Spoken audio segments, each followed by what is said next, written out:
సంబంధించి ఏ విధమైన సూచన సందేశం ఇవ్వబోతున్నారు? దాని గురించి వారితో నేను ప్రత్యేకంగా మాట్లాడబోతున్నాను.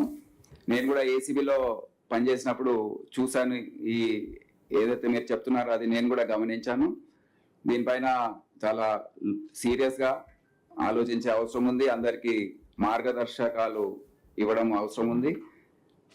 అండ్ దానిపైన ఎవరైతే ఉల్లంఘిస్తున్నారో వారిపైన కఠినమైన చర్యలు తీసుకోవడం, ఎందుకంటే వేరే వాళ్ళు ఒక ఎగ్జాంపుల్గా నిలబడాలని కూడా ఉంటుంది కనుక అది తప్పకుండా మేము ఈ ఇష్యూని అడ్రస్ చేస్తాం. ఒక సీరియస్ ప్రాబ్లం ఇది, దాన్ని మేము గుర్తించామని తెలియజేస్తున్నాం.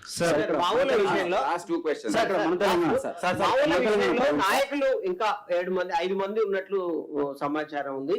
దీని మీద మావోయిస్ట్ నాయకులు 5 మిగిలి ఉన్నారు. వాళ్ళ పైన మీ విధానం ఎట్లా ఉండబోతుంది?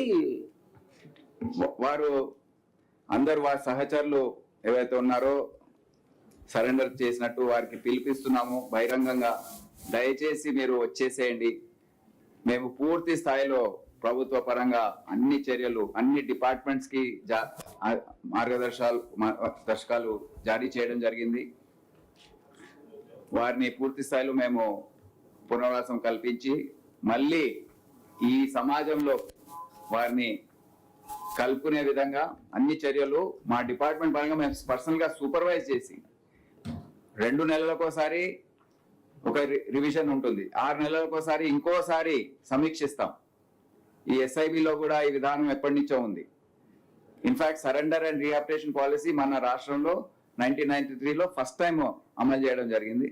దాని తర్వాత ఇప్పుడు పూర్తి స్థాయిలో ఎవరైతే వచ్చారో వారందరూ కూడా ఏ విధంగా వాళ్ళు వారిని బ్రతుకుతున్నారు, వారి జీవనాధారం ఏంటి, జనజీవన స్రవంతిలో కలిసారా లేదా, ఆ గ్రామాల్లో ఎక్కడైతే ఉంటున్నారో వారిని ఎవరైనా వేధిస్తున్నారా లేకపోతే వీరు వేరే వారిని వేధిస్తున్నారా అనేది అన్ని కూడా మేము పరిశీలిస్తున్నాం. ఎస్ఐబి పరంగా వీరిపైన పూర్తి స్థాయిలో దృష్టి ఉంది. ఎవరైతే ఇంకా బయట ఉన్నారో దయచేసి అందరు కూడా తక్షణమే వచ్చి లొంగిపోవాలని వారికి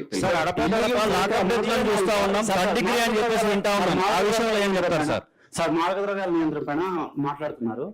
అయితే గ్రౌండ్ లెవెల్లో మాత్రం చాలా చోట్ల డిపార్ట్మెంట్ వాళ్ళు ట్రేస్ చేసిన తర్వాత పొలిటికల్ ప్రెషర్స్ తోటి వాటిని కేసెస్ కాకుండా అక్కడ వదిలేస్తున్నారని గ్రౌండ్ లెవెల్ ఇన్ఫర్మేషన్ సార్. దానిపై అంతా దిగజారి ఎవరు చేయరు నేను అనుకుంటాను, అది తప్పుడు సమాచారం సార్. తర్వాత ఇంకొక ఈ సమస్య 4-5 సంవత్సరాల నుంచి ఎక్కువ ఫోన్ కూడా మాదక ద్రవ్యాల గురించి ఎవరు కూడా ఫోన్ చేయడండి.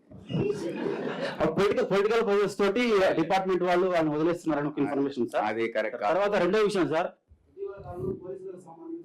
ఒకటే ప్రశ్న అలౌడ్ పోలీసులకు సంబంధించి సార్